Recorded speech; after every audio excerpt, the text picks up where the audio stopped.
I think that's pronounced Tyrrell, isn't it? Or is it Tyrrell? Hey, Terrell. How you doing, brother? Hello, my friend. Nice to see you here. We'll just see if any more comes in. I How's was your week been, Tyrrell? keep talking about that. What you were showing me about them brother knives for your Yeah, I bushcraft mean, series. I haven't. Brother used to send me knives every month. I used to get a stack of their knives, and Yeah. but for about a year, I've never asked for them, so I've never got them. So, but then this morning, a big box ended up at my door. In fact, yesterday morning, I should say. But they sent me 4 bushcraft knives. There's 2 different makes, but different handles on either one, and they sent me 2 pen knives, which I'll have to say they've got a white bone one in here, and there's a lot of people love their white bone, and I have to say it's done really well. I'll show you the white bone one. Hey, Radar. I haven't had them up on the channel yet, but I'll do a quick on this. Will hardly ruin the surprise, but it's not one that I'd seen from them because I've gone through every one they had. Look at that. Isn't that a nice looking knife?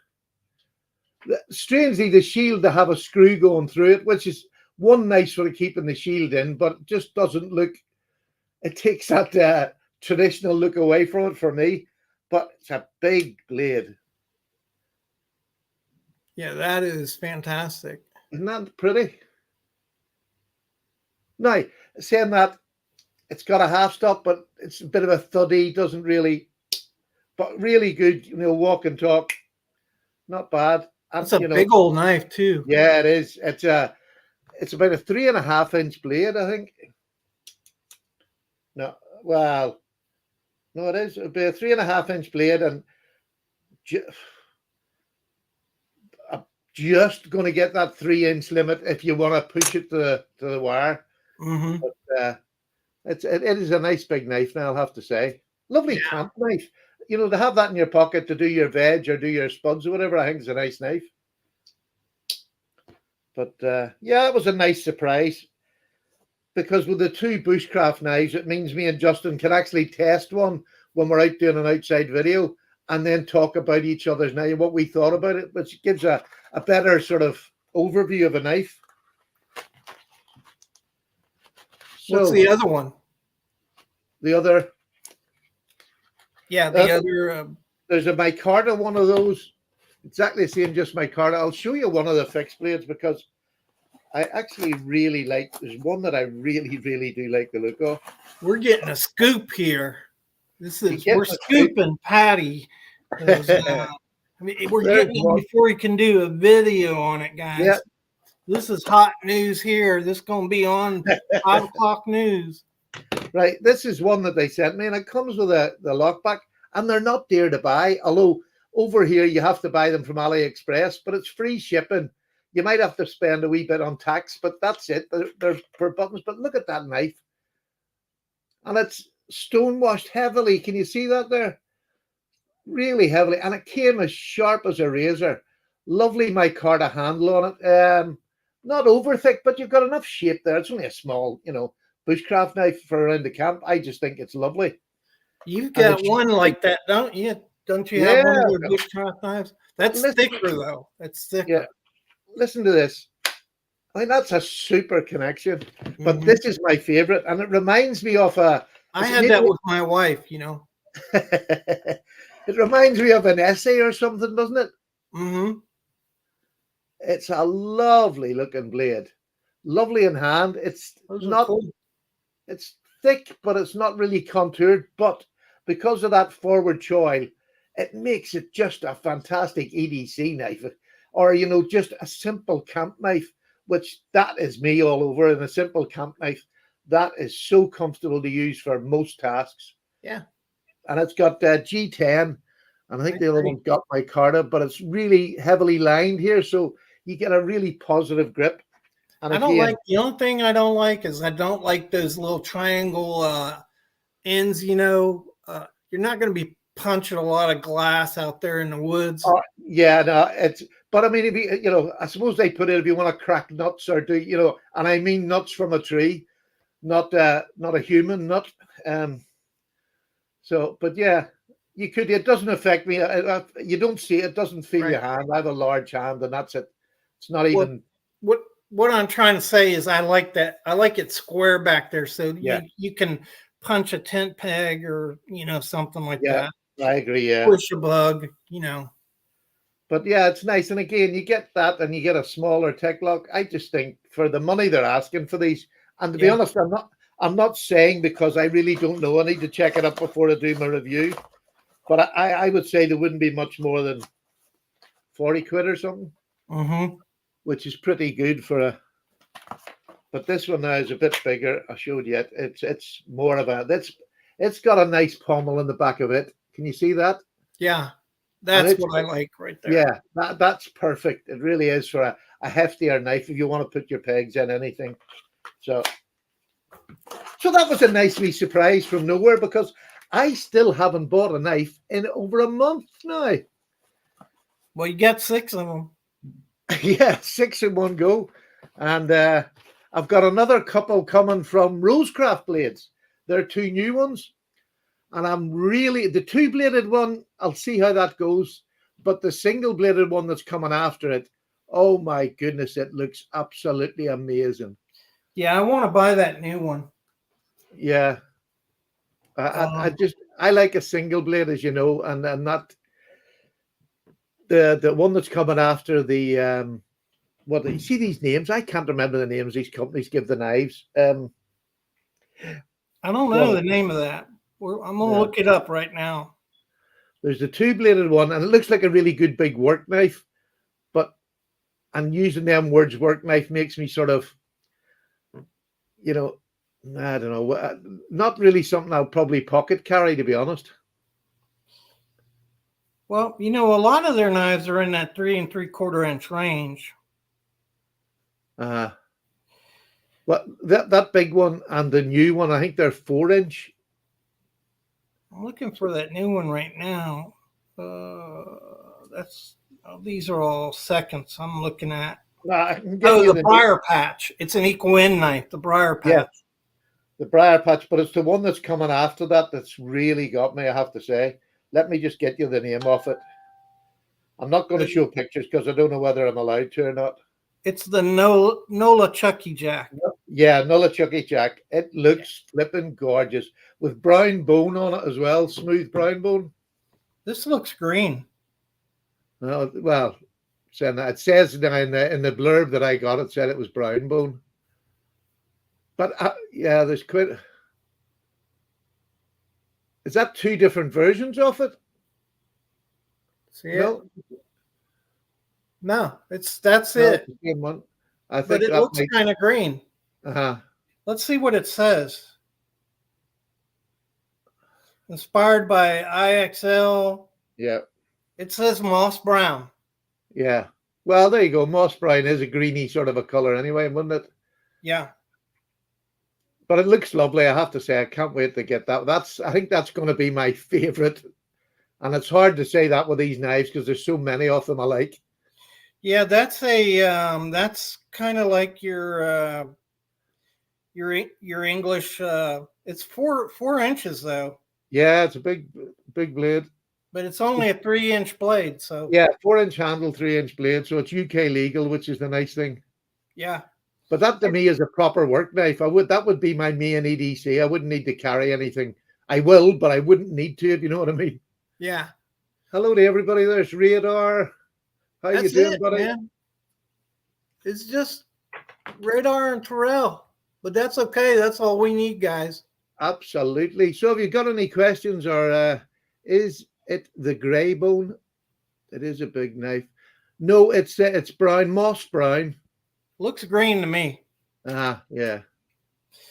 So, did you get out this weekend and get blown away in that 70-mile-an-hour wind? It was wicked, absolutely wicked. No, I never left the house. And then about 3 days ago, my wife, Sally, she was absolutely fine, got out of bed and turned. And whatever way she turned, she has not been able to move freely since it. She's literally been in her pajamas for 3 days because there's no point of getting dressed. She cannot move and she's been in bed early at night. So I mean, I've obviously been. That's the way I like my wife, not dressed and immobile. I enjoy the cooking, that telephone cooking, I call it. We've had Chinese, Indian, and chippy. Yeah, Tom at Knife Delights, his wife had to go to visit family that was sick, so he was at home alone, and that's what I said. You're going to enjoy those TV dinners. Oh, I love them. I love them, and we've had 3 really good ones. We haven't. I know this is off this topic, but we haven't had a nice Indian. There's the one that we used to like closed down, and we haven't found one that we really like since it. But the Chinese we got last night was absolutely gorgeous. You know they use cats in their menu, right? Oh, I could care less. I have if it's blood and it's warm, I'll eat it. I tell my wife that all the time. I'm like, yeah, it's cat, babe. She's like, don't say that. I'm like, yeah. Well, I can remember as a teenager that we had a Chinese restaurant down in the seafront that was sort of the touristy place. And they were caught with seagulls all hanging up in the back that they've been putting in. They were just taking them off the front of the promenade and just bringing them in and cooking them. Yeah. Yeah. And nobody tasted the difference. You know, that happened in New York. And so they were serving chicken, this Chinese restaurant. And somehow I think somebody got like a cat paw or something like that in it. And so they figured out that this entrepreneur was actually serving cat for chicken. But it didn't upset me. I don't like cats. Well, I see now there's a big purge in China to get them to stop eating dog. Yeah, they're really clamping down. I think there's only one area now that actually still does it. But I think until that generation dies out that were brought up with it, it was cheap meat and they just ate it. Yeah. And it's like everything else. Once something that they decide, this woke world decides not right, that it's finished because there's just so many people want to get on the woke bandwagon. It's crazy. Yeah. Yeah, it's like deer and stuff like that, squirrel. People just can't eat it. But so listen, we're talking about, I think there's a perception. Terrell, maybe you could chime in on this, but I think there's a perception that that English knives after 1890, just the quality kind of went away in them, and especially during the first part of the 20th century. So that's what I wanted to bring up and talk about today. I don't think that's true, from what my research, what I look at. I think it was after the First World War it really started, the standard started to slip a little bit. Yeah. And then the Second World War affected so many other companies that stopped to make munitions for the armies. Yeah, because a lot of the materials, they needed those materials for the war effort. But this Joseph Rogers right here is made, I think, during that time frame. It looks good, but the build quality on this is just horrendous. So I have another Joseph Rogers, same model, two-bladed jack, and it is, nice and smooth. And this thing, you can hardly open it, and it's not smooth at all, and just like the quality of it just isn't there. On the inside, all the way around. There's no dividers on this one. I don't think I would read too much into the pull, because the British knives were very much a heavy pull thing from conception till now. A lot of the British knives that are still made now are made with strong pulls on them. Yeah. And, but, I look at other knives like this, is a Westingham. Oh, that's lovely. And this thing is really good quality. And I think this was probably produced in the, could have been, from 1890 on, but I think this was probably produced in the first 20 years of the 20th century. And it is a good quality knife. So, just going to see if I can help you out here. I've got some, older ones here myself. Let me see if I can get a. Here's a question. I'll throw this in now. You see these office knives? Yeah. I don't know whether you've seen my video during the week. I got a couple that are. This is a Camillus one. Right. No, sorry. This is a Wolstenholme. Which one's a Camillus? It's in another drawer. Never mind. No, this is. This is Wolstenholme. But I mean, these Wolstenholme ones. Have you any idea what era they started making these? Was it the 50s or 60s? No, way earlier. So office knives were made in the 1800s. And right. Look at that knife and see if that knife has oil the joints on it. Do you know? No, it doesn't have it on that knife. I don't think it has. No, so I'm just going to double check. Check both blades. No. I normally notice that I have knives with all the joints on it, but oh, it does have all the joints on it. Yes. Okay, so they started putting oil the joints on their knives in around 1936. Right. So that would indicate that is a post-World War II knife right there. Yeah.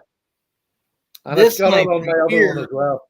This is a beautiful Wolstenholme office knife. It's worn. Okay, so the office is worn off it, but it doesn't have the oil the joints on it. So this one was produced prior to 1936, and that's why I have it out as an example of the quality of knives in the first part of that 20th century. It's beautiful. It's a beautiful knife. It is smooth, manufactured, build quality is good on it. Well, there's the Camillus one I had, and it is an absolutely. All these are like new in box. There's nothing taken. I don't have the boxes, but they've not been used or very little use, and that's a Camillus, and it's made beautifully, and it's got the long pull, which is the first time I've seen the long pull on an office knife. Yeah. But so does that have a 4-line? A what? A 4-line? Yeah. Camillus Cutlery Company, Camillus, New York, USA. It must be 4. It must be 4. I would have thought. I'm sorry. I don't mean to embarrass you. No. It takes a hell of a lot more than that to embarrass me. Yes, it's a 4. It's a 4-line. My wife, says I shouldn't pick on blind people, but you're my friend, so. No, I'm just an idiot.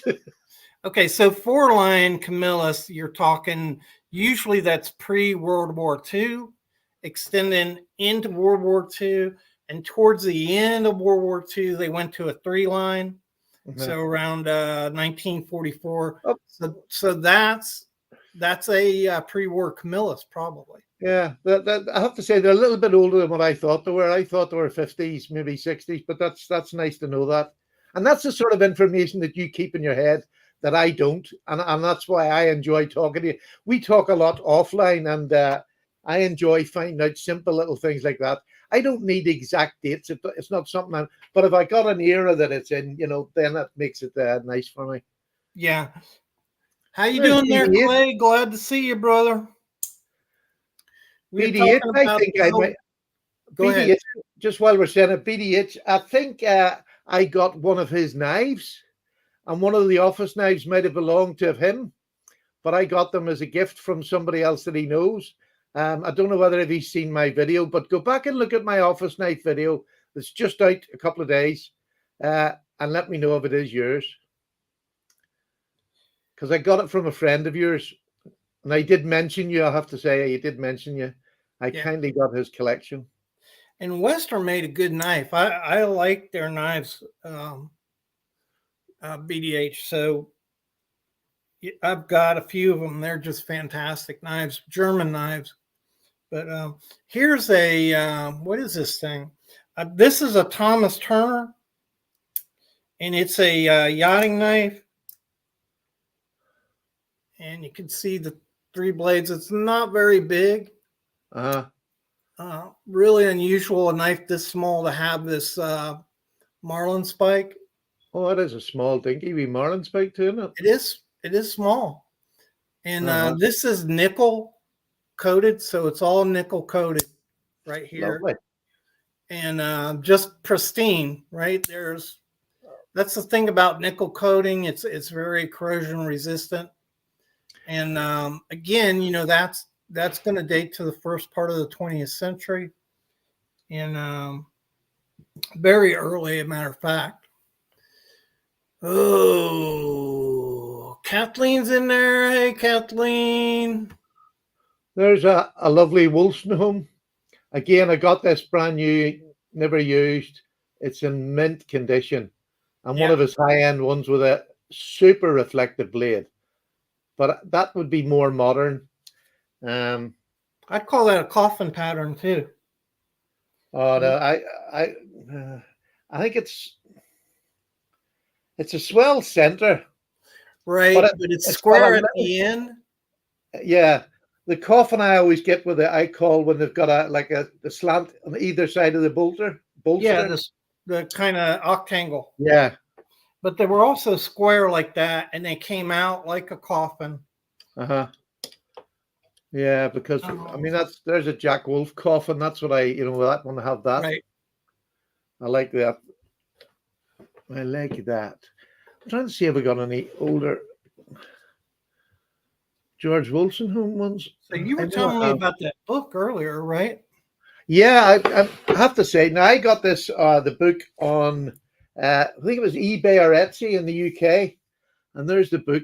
Oh, it's back the front of it. It's Sheffield Industries Cutlery, Silver and Edged Tools. Now, it's not a complete in-depth, but it gives you some really lovely basic history. And it's funny, I was asking Michael, did he realize that when the cutlers first started, they had quite a serious problem of deaths? Being a cutler was quite a hazardous task. Those that were doing the finishing of the blades, doing the sharpening and finishing the blades, because of the grinding wheel they were using they were getting silicosis, which is from inhaling the dust, obviously coming from the grinding machine.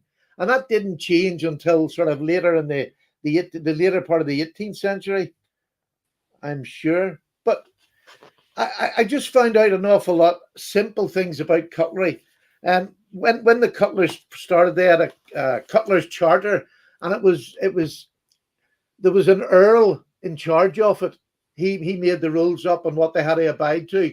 But when the last earl died, it was then taken on by the government, and there was a whole typical government gets into it, and then they had to explain everything about what a master cutler should do, shouldn't do, can call, won't call. And I don't know whether, if you'd like me to read just a little bit, it's only a paragraph there, if you'd like me to read it. Sure, I just found it interesting. Let me get my proper specs on. I've 3 pair of specs here, would you believe that? I spent £300 odd on a pair of specs, and I still go back to my strong ones for reading. In Sheffield terms, cutlery is, and this is why it's written using the old English sort of writing or vocabulary. Right. In Sheffield terms, cutlery is that what cuts, i.e. knives, table knives, spring knives, trade knives, scissors, and razors, spoons and forks are flatware, whilst dishes, bowls, and teapots are hollowware. There are 3 main processes in cutlery manufacture. Firstly, the blade is made. Originally, this was hand forged from bars of steel or of iron, with a thin strip of steel for an edge. Forges were small buildings with a smithy hearth for reheating the metal, and an anvil or a stiddy. And I think that might just be trying to say steady, is it? Is that the old? That's what I read it as a steady for hammering out the blade. Right. Today, most blades are stamped out of sheet steel using a large process. Again, we all knew that. Well, that sounds like exactly the way you talk. That's the old English. The second process is to grind and glaze the knife blade. And I found that a really unusual way of putting it, to glaze the blade. And I take it that means polish. Right. You would have thought so. Which at the same time puts a cutting edge on it. Power was supplied either by a foot treadle or by hand. But by the 18th century, water power grinding caused the deadly disease of scoliosis. The grinding wheel rotated in a trough of water, and the grinder sat astride the horsing seat. And it was a horsing seat because it was just a big broad bit of wood that he, spread his legs over. Must have been very uncomfortable after 8 hours or 10 hours. They would have probably done. And the wheel was always rotating away from them. And it's funny, when I'm doing grinding now on a belt, I like the wheel coming to me and grinding that way. You could do it either way. Yeah. Oh, yeah. And I have, but it's just where am I? The grinding wheel rotated. Water-powered grinding hulls were built on all of Sheffield rivers. The drive belts ran to each trough with its wheel, and these were rented out to grinders. Didn't know that either, which is, obviously makes sense. Industrial age, getting more production. And later, steam power was used, then electric motors, and the natural sandstones were replaced by man-made composite abrasive wheels. Grinding machines, taking many blades at a time, are now used. The final stage of manufacture is to attach the handle, polish the knife, and pack it up for dispatch. The supply of materials for handles was another huge trade in Sheffield, with the imported natural items such as horn, ivory, shell, pearl, and exotic woods. In the late 19th century, plastics such as Exoline or Exolite, AYLONITE, were introduced, and the natural handle materials are now rarely used. I'm not sort of sure on that, but I suppose it's always changing. It's always changing, but yeah. So BDH, me and Patty were talking about that before the show. Exactly, that Platts had left Case because he had consumption, which was Grinder's disease. So yeah, he had moved to Colorado, started Western because he had the lung disease. So you're right about that. Yeah. Hello, Clay. There's not a lot of information really. Back in the day, the cutlers in Sheffield were trying to protect trade secrets, and so there's only a few descriptions written by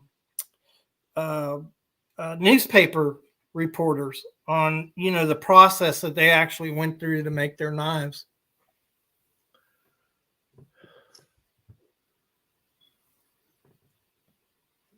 Go ahead. Did Western make a lot of knives then, or did they make a lot? Were they like an OEM? Did they make a lot of knives for other people rather than just their own?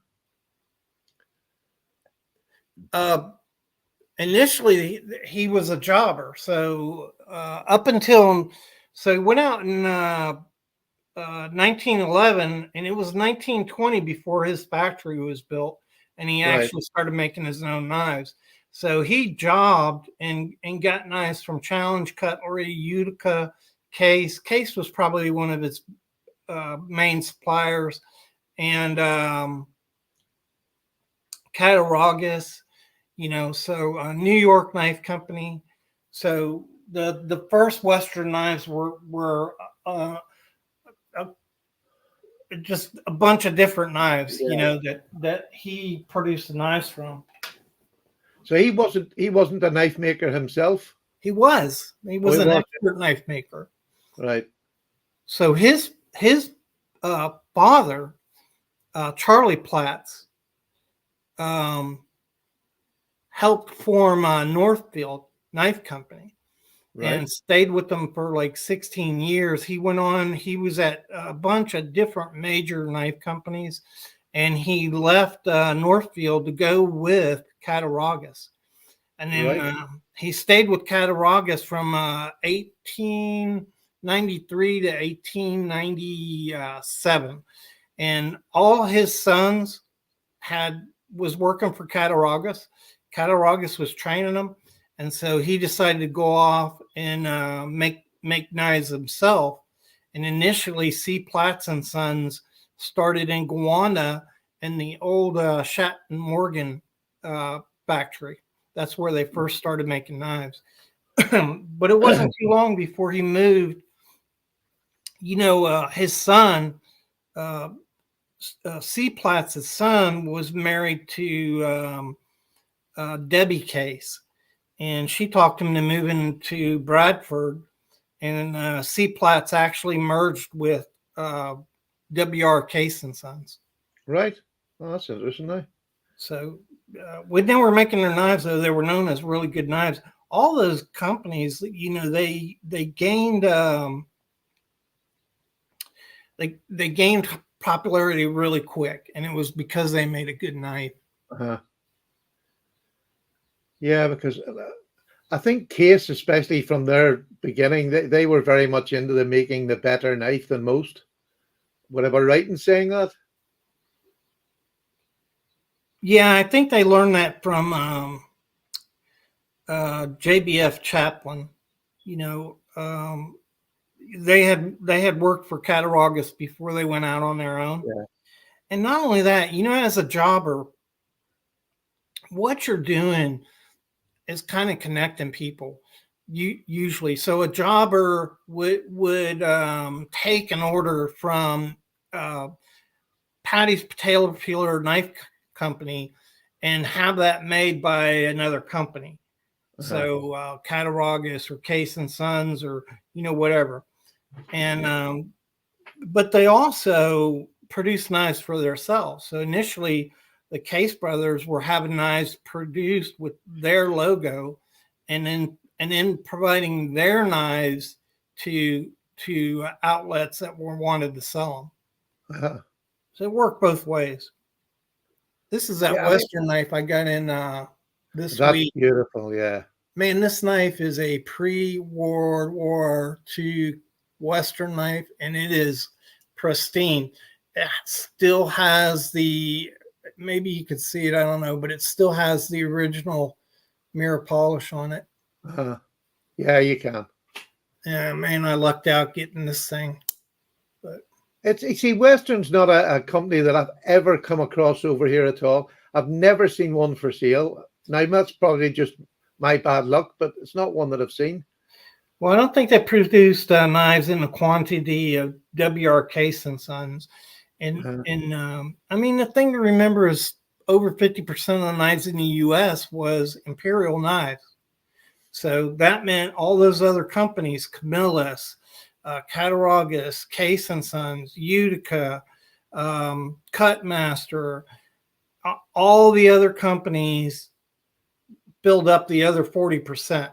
Yeah. So, and by the sounds, because the way you describe it, it's nearly like an inbred thing because they all moved from one to the other, and probably their craftsmen went between companies as well. I would say there was a big sort of family of cutlers. Yeah, I mean, that happened too. That's how Northfield was started. And that's how Shatton Morgan was from employees that left. Yeah. Or Queen Steel was from employees that left Shatton Morgan. And then, that's not uncommon, really. A lot of them did that, moved on. Samuel Mason, started several knife companies. Most people don't know who he is, but he was an accomplished cutler, Sheffield cutler. And what was he called again? Sorry, Samuel Mason. Yeah, don't know. So Samuel Mason started Northfield. So right, yeah, and he was with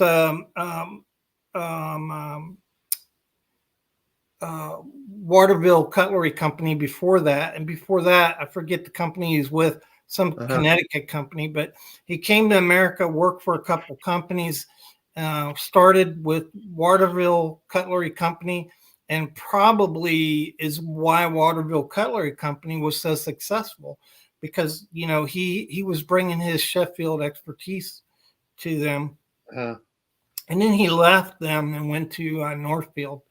And it was a group of businessmen who enticed Samuel Mason to start up a company in Northfield. And then they had Samuel Mason may have had some ethical issues. So like everywhere he went, there were issues about money missing and things like that. And so, you know,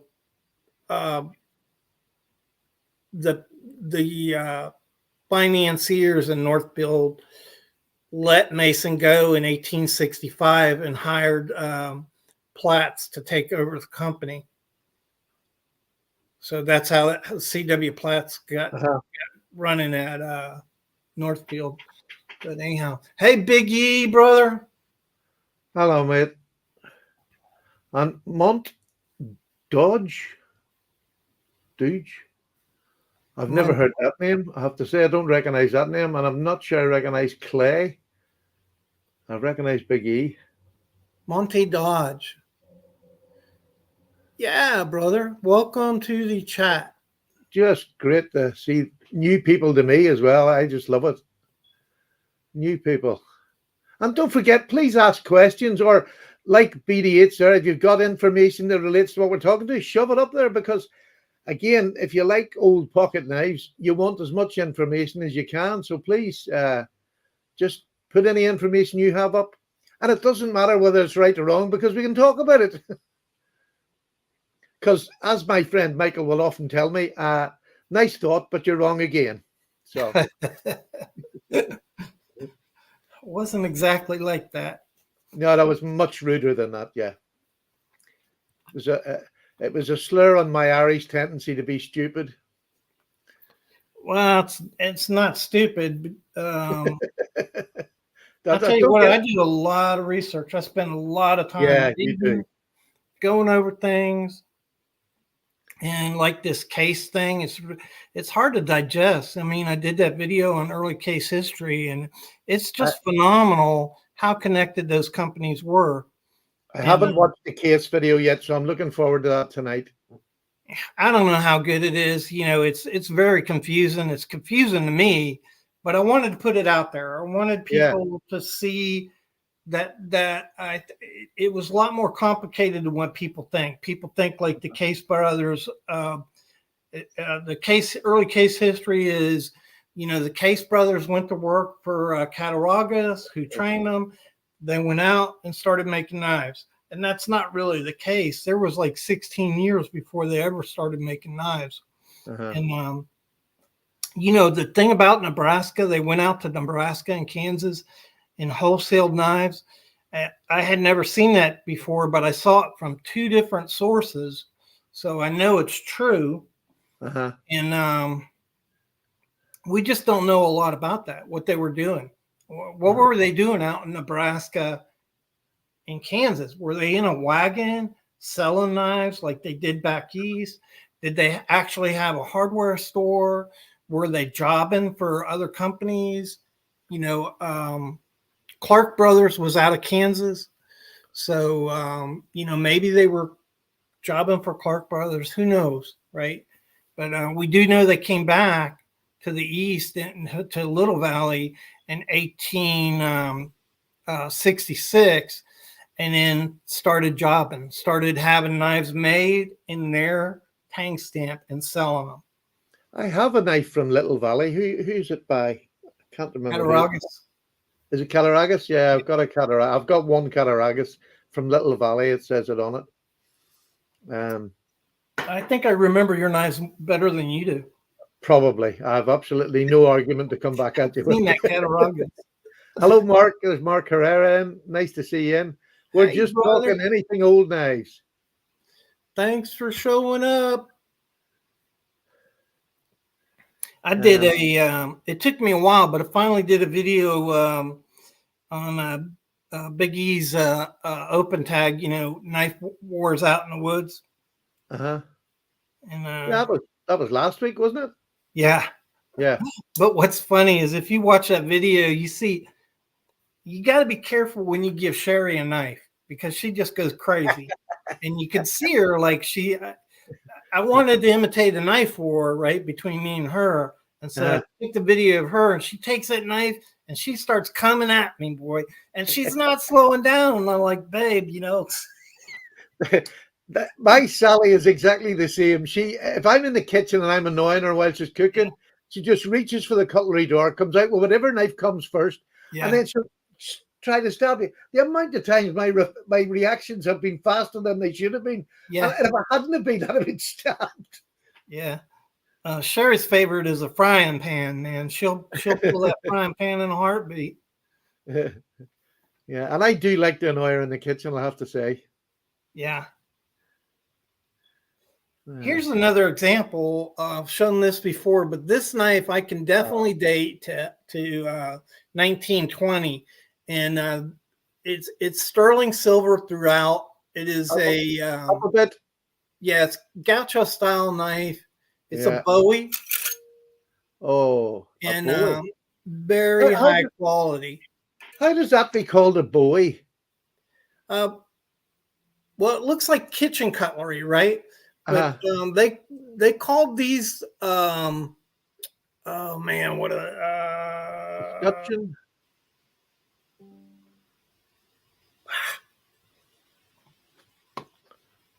what was kitchen cutlery called? Flatware. It's not that. Man, I forget. Anyhow, it's a kitchen handle, right? And they called these Bowies by that. And you know it's a Bowie because of the clip. So there's a clip. I don't know whether you can see it. Right? See the clip? Yeah, see it there, yeah. So this clipped onto somebody's belt. There's a hunting scene on here. And somebody wore this out hunting. It's a Mediterranean style blade. And they made Bowies this style in the 1860s. Right. This is also called a gaucho knife because outlaws in Argentina used to love these knives. And so I've seen a few smaller ones for sale over here that they call the gaucho knives. Yeah, they're cool. But yes, and quite expensive. You know, I only paid $100 for this, and it's covered in sterling silver, the whole thing. That is a gift. And here, that's going to put me to shame. When did you say that was made? 1920. 1920. Because I always thought that the clip that's on a pocket knife, and it's not the same. It was sort of Spyderco that sort of. I don't think they invented the clip, but they made it very popular, didn't they? Well, on a pocket knife. So clips have been on Bowie knives. Yeah. You can find sheaths with clips on them, right? Or metal sheaths with clips on them back in the Civil War times. So they're pretty old, a lot older than I thought. And then definitely in the early 1900s, a lot of knives had clips on them, and that's the thing is, metal sheaths were not all that popular, So you didn't see, like we have sheaths today that have metal clips on them, leather sheaths with metal clips. They didn't have that back in the early days. Yeah. I mean, the modern version of sheaths with metal clips is really taken off at the minute. I mean, these are becoming really popular. Yeah, I like them. I like to be able to. I like Kydex, but I'll be honest, a lot of times, especially if it's not going to rain, I love to carry leather, and I'll carry a big Bowie knife in a leather sheath just out, when I go out. Just to carry it, because same reason you might take a black powder gun, so they're old, they're obsolete, but it's fun firing a black powder gun, and it's a kind of a Renaissance thing, Yeah, no, I have to say I'm with you on the leather sheath. I bought my Bark River specifically because the leather sheath was beautiful on it. It was a handmade one that went with a knife. And just stunning. I love that one. Beautiful leather sheath. Yep. Nice. And that's what I'll carry when I'm out in the bush, the wilds of Bangor. Yeah, I think this is a pretty big knife. So this is close to 9 inches. Doesn't look like it, but it is. And I think if it's 7 inches BDH, you could probably slip that into some tactical pants or something like that. But you know, a lot of the knives, they use frogs up until the turn of the century. You know, even during World War I, they were still using frogs. Mark, no, I have to say it's one I haven't had. I haven't had that many bucks, to be honest with you. The Buck 532. I'll get a wee look at that after the show just to see what it is. Bucklock. Is a Bucklock I can't think what that is. I don't know. I'll look it up real quick. I don't either. I'm not a big. One of my goals this year is I want to buy a lot more American knives like Buck and Gerber knives. You know, Kershaw knives made in America. Yeah. And I told you, I think I'm looking at that Buck Sprint. Yeah, me too. Yeah. In the burlap micarta, it's just fantastic. I'm just wondering if that 532 is that the Buck one with the push up. It's like a flat piece of metal on the top of the knife that you lift up off a nub and then it closes the knife. I don't know. I can't remember what the knife was called. I'm not a Buck expert at all. No, but I'm like you. I actually want to buy. I've got 3 Buck knives now. I want to get to 5, which is what I call a collection. So I want to be very specific about the knives, the next 2 that I buy, because the 3 I've got, I actually really love. So it's a class style Buck like the 110, but a lot sleeker design. This will pop in a minute, Patty. There it is. Love it. Yeah, love it. Yeah, that's nice looking, I have to say. And this says it's elusive, so apparently, I don't know. Well, I'll probably not get it then. I don't know whether it's available or not. I know I definitely want one of their gentleman type knives. They have about 3 or 4 of the smaller versions. Right. But one of them I seen on, I think it was RJ's live. They've got it now on S30V. No, sorry, MagnaCut. Yeah. I really fancy, saving and getting one of them because it's. Yeah. There's nothing wrong with 420 at sea, especially when it's got the heat treat. But when I'm buying one that I want to keep and use as a collection piece, I'd rather have a more modern steel. I like 154 CM. Yeah. Or CPM 154 is one of my favorite steels. And it's because it's one of those middle of the range steels. And so the toughness is, I think, 4.5 on it. It's not the toughest steel, but the sharpness is at a 5. And so at that level, it's right in the level of super steels and some of the other steels like 3V.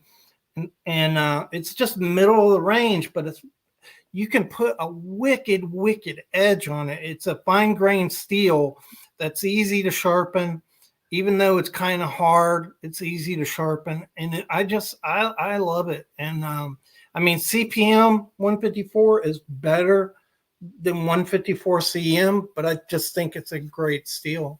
Yeah, I do like 150, and the Buck Saunter. The Buck Saunter comes in 154 CM, and it's a beautiful little pocket knife. Yeah, it's great steel.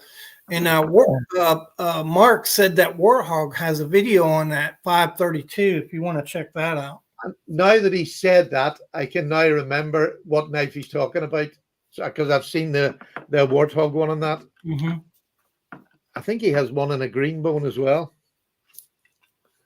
I really appreciate you all chiming in here. That's what I envision these live shows to be is more interaction with you all. You have great questions, you have great information, and it's not only me looking at this.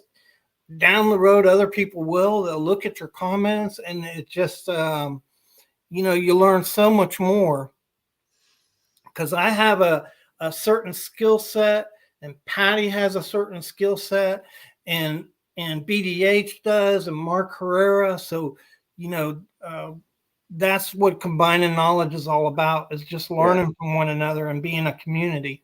So I really appreciate your comments. I think it's much like everything else. It's getting over that, you know,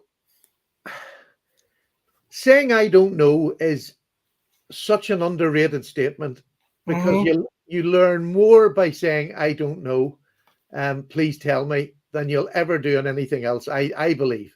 And once you get over that sort of, because a lot of people are quite embarrassed to get into conversations that they don't maybe know a lot about, but it's such a great way of learning things. Just say, I don't know, tell me. I don't say that very often. Most of the time I say it, I'm with my wife. And the problem is once I say that, I have to say it 20 more times because she'll keep asking me, what did you say? Say it again. I want to hear you say that again. Oh, dear. I don't know, honey. I didn't hear you. Say it louder. You know what I mean? She wears me out. I think your wife and my wife are connected some way. Very similar. Yeah, that's pretty funny. Now, just to break away, before we're John, I was talking about this book. Those of you who didn't come in, it's called The Sheffield Industries Cutlery and Silver and Edge Tools. I got it on eBay over here in the UK.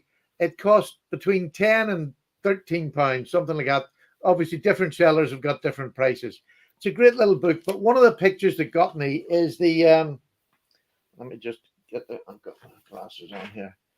They call the Year knife, which was made by Joseph Rogers.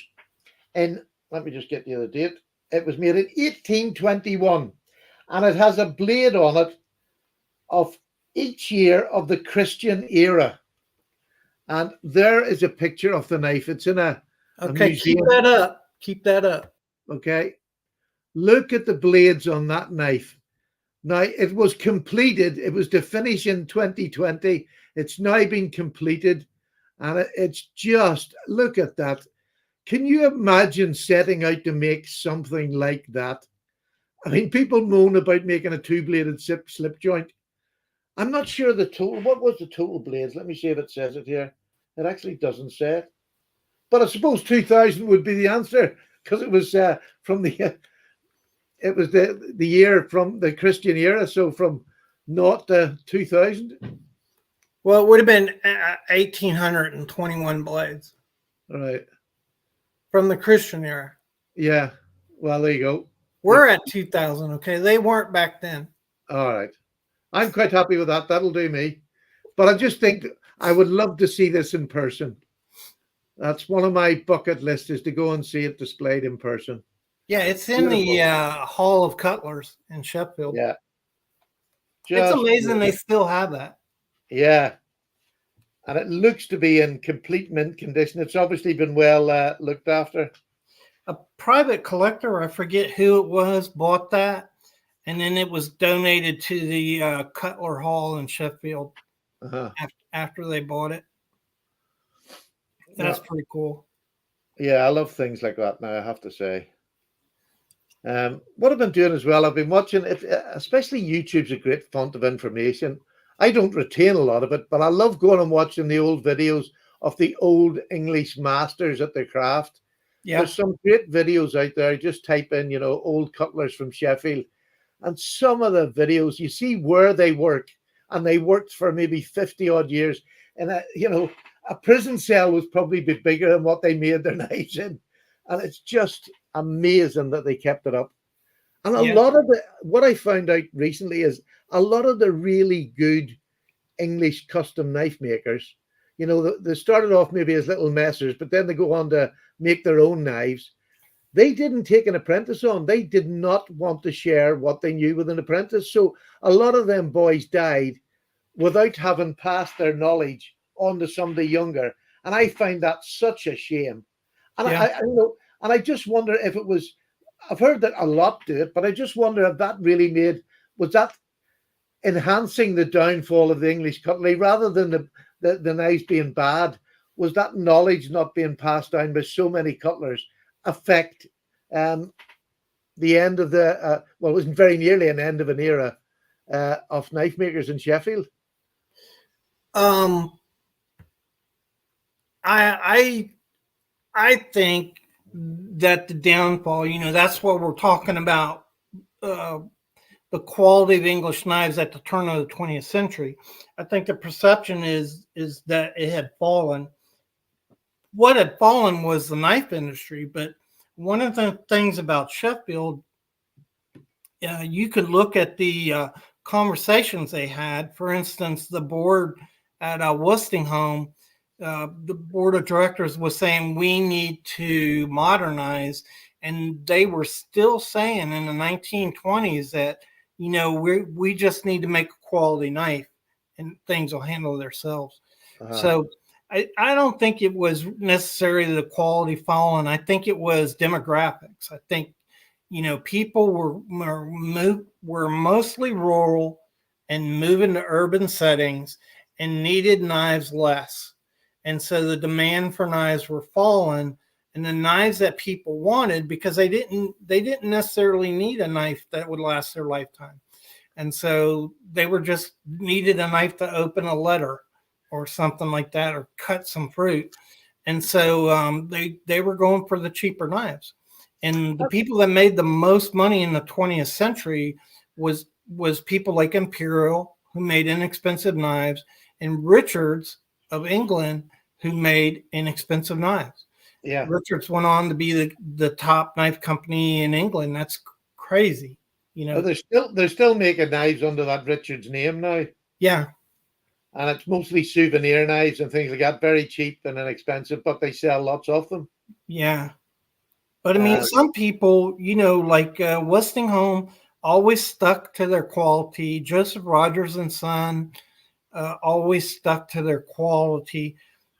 Case knives, Cattaraugus knives always stuck to their quality manufacturing. And they sold. Which in effect is why them companies that you named are still about. Wolstenholme and Rogers, they're still made under that name to a good enough standard to have sort of got through the storm, and now they're starting to lift up again. But the other thing about the UK, Sheffield was a very small place, and I mean, they weren't making knives for the UK. That the UK was never in their thought process. Yeah. It was the secondary part of it, farmers and as you say. But once they get into the city, people, as you rightly said, was just wanting cheap knives.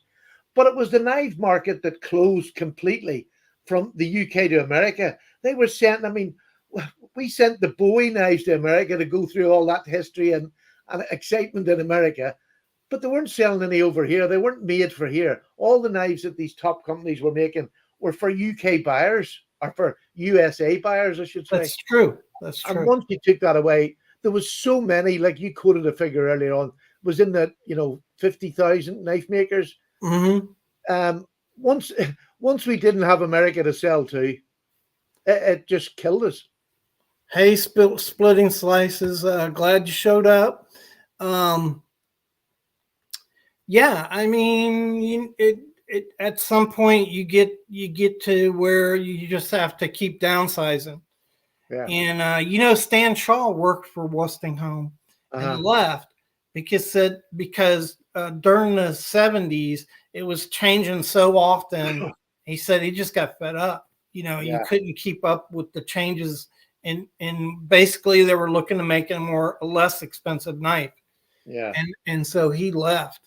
But he's got a couple of great videos up on YouTube. Stan Shaw, just put his name in. Lovely videos. Again, another one of those just old-fashioned machines, because they made so many knives. It's astonishing the amount of knives they made with the equipment they had back then. Yeah, it is. And Joseph Rogers, it was said he can make 100 knives a day. And your average cutler would make 50 knives a day. Yeah. So there was more to that. The cutler received the blanks are already forged and things like that. But it's still an achievement to put a knife together. And I've watched Stan. I think Stan's video shows it in 30 minutes. He puts a knife together. Unbelievable. Cuts the liners and puts the whole thing together. And he's talking while he's doing it. Yeah. Yeah. And I don't know. I've tried grinding blades before. Man, it's not easy. It's not easy. Never even attempted it. But there's a thought. Maybe I don't know what our talk box thinks about it. It would be nice. I was thinking maybe this week I'll search out a Stan video, and next week I'll give you the details. We'll put a link to it. And what I was thinking is that, those are in the talk box next week. They watch the video, and then we'll talk about it the following week of what we seen, what we thought. Yeah. Is that something that would interest you and yourself? Obviously. Sounds like a plan to me. Yeah, and maybe pick a maker each week that will give a details off. We'll all watch it and then come back. Even if we're only talking about him for 15 minutes. To me, it would be interesting to find out what everybody knows. Yeah. That's pretty cool. We'll do that. And we're going to do it every 2 weeks now for y'all. Yeah. I'll be posting that. But before it was like every 3 weeks. So 2 weeks from today, we'll do it again. We'll become a little more consistent in the shows and when they're coming on, so you can plan for it. I may change the time though. I think a lot of people are at work and can't watch this, and I'm basically doing it for the night people. Is why I'm doing it at 12. Yeah. Well, we see how that goes, and we can always. My God, have we been talking for an hour? Yeah, we got that thing up there, and I can't believe we've been talking for an hour. Yeah. We're probably ready to cut out here. We got a few more people in though. So what do you think in the audience? What do you think about that suggestion? Maybe we'll put a link up next week to one of Stan's videos, and we'll all watch it that following week. And the next week we'll talk about it, even if it's just for 10 minutes or say 15 minutes, just a regular sort of thing that we can do. Maybe the week after, Michael can pick a video and we'll watch it, and we'll just keep taking it about turn of it. Put them up, or if you know a video that you think's worth watching, let us know, and we'll bring it up and we'll watch it. Yeah, during the live show, just suggest it and check it out. But man, there's so many. Like I was watching those guys. Let me see if I can remember their names. I can't remember their name. The Graff Brothers, is that it in Canada? Graff Brothers. They're making custom knives, but I watched their video, and it's amazing just to watch them, produce a knife. And they talked about what goes into it, what kind of lead time you need, how it's not as simple as you think. There's all kinds of adjustments you have to make, and then once you make the knife, there's problems, and then you have to start over at step one, trying to produce the knife and solve those problems. Mm-hmm. So it was really interesting on, what goes into making a modern knife nowadays. Well, we had Ben from Jack Wolf Knives. We've had him on the show plenty of times, but he gave us an in-depth review of the things that he has to think about when he's designing a knife. And Ben takes the decision right away. When he starts making a knife, it's in his head. He puts it on paper, and then he does the whole CAD system, does everything you have to think of. And my God, honestly, it's amazing the amount of silly wee things that you don't think of, but yet can completely destroy a pattern. Tiny little margins. Yeah. So there's another video I love watching is the street knife makers in China sitting doing the wee folding knives, the Higo Nakami and all that sort of thing, where they do them on the side of a street. Oh, it's just unbelievable. I mean, they're knocking them out in minutes. Yeah, in Pakistan and India, same thing. The street urchins making knives right on the spot. It's pretty cool. I like when they're smelting the metal. Like they'll when they start, they'll grab some metal and how they work that metal and the copper, and they get all of that. It's all done like in India from scraps, not from the factories, the knife factories. I'm talking about the street urchins. Yeah, guys who are just making knives.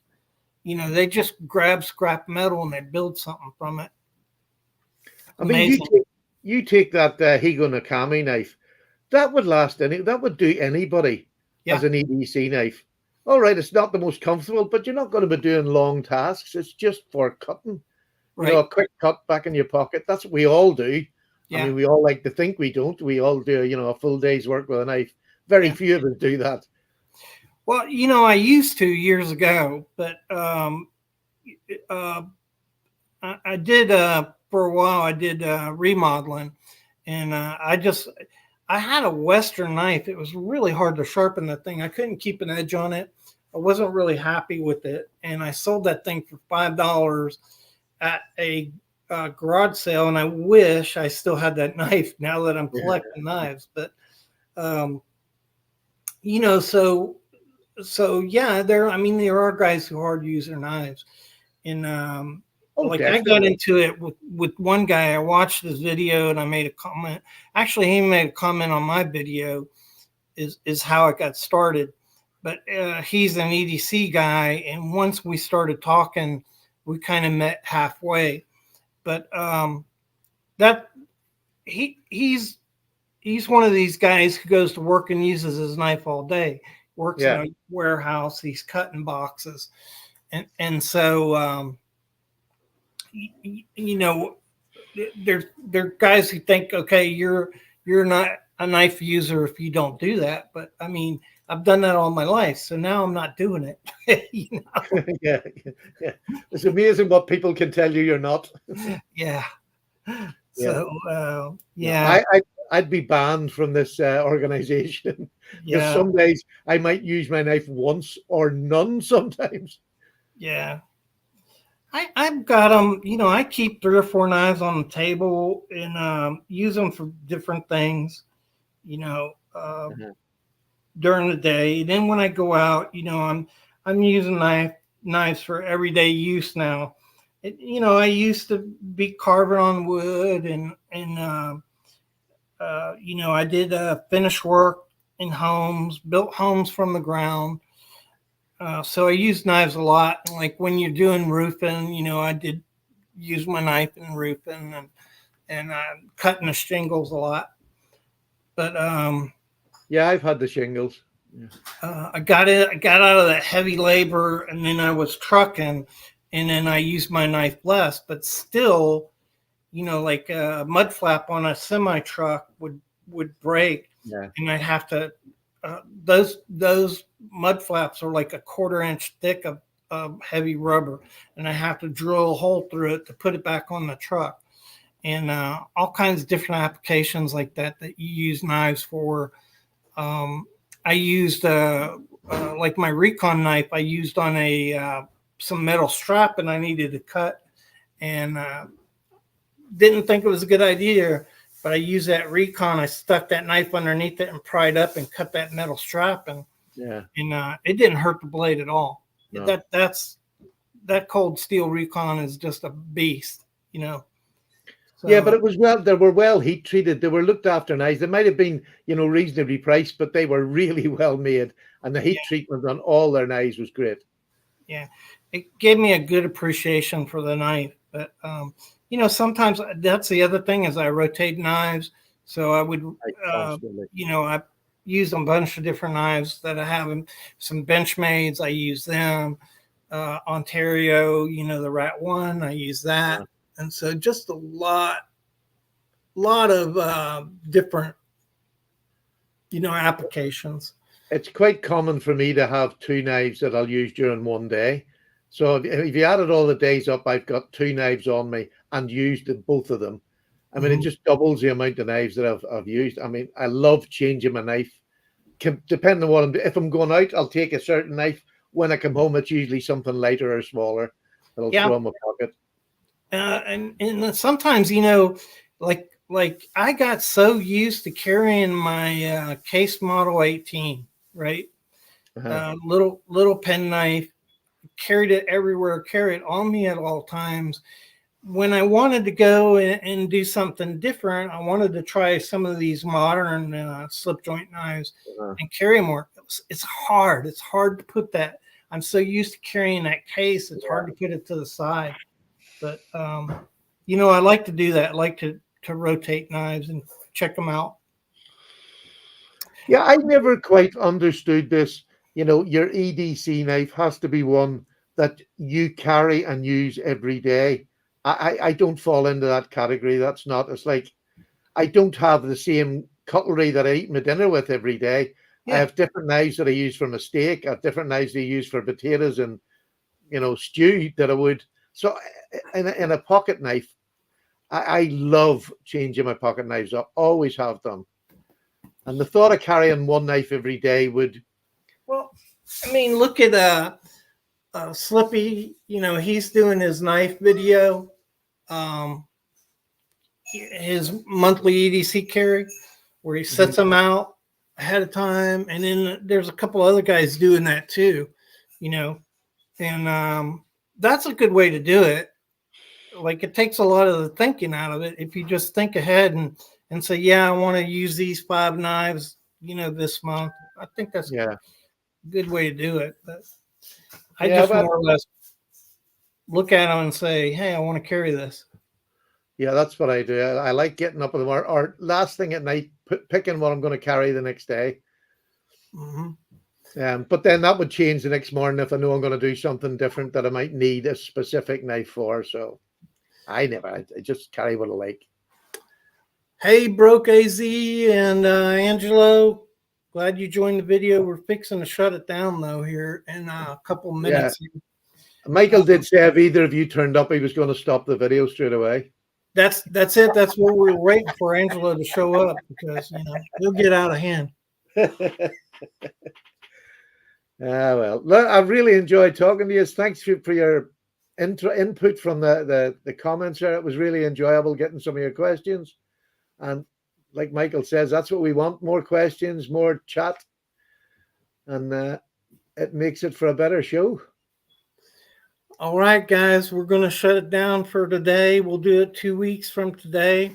Don't know what that is. Let me look real quick, and I can tell you when we're going to do it. And it doesn't. We don't have to let Patty know because he's going to forget no matter what. So 100%. Yeah. So we'll do it again on the 23rd, and at 12 o'clock. Can I ask anybody that is in the talk box here, on the 20th, can you start giving me reminders that it's on that date? And then I'll start remembering to put it up on my channel to warn people, because I forget every single time so far. Oh, by the way, yeah. I don't know where he's on my channel. I think it was my channel I done it on. There was a couple of people's I had knives for that had won them, and I misplaced. I just put them away and forgot about them. I have them. I've got the 2 people, and the knives are going out to them tomorrow. So that's the 2 knives that my guilt conscience is now getting put to bed. At least we put it out there that you intend to do the right thing. Oh, absolutely. I'm a man of my word. I just can't remember what the word is. That's me too. I that's how I get in trouble. I intend to do the right thing. It just doesn't always work out that way. Nah, that's all. Judd will tell me Judd's the worst in the world. He can't read a watch and he doesn't know dates. He's a nightmare. All right, guys, we're going to shut it down. Thanks for tuning in and checking out the video and all your input. And we'll see you in a couple weeks. Thanks again. Take care, folks. Thank you. Yeah, thank you, Michael. Enjoyed that. And boom.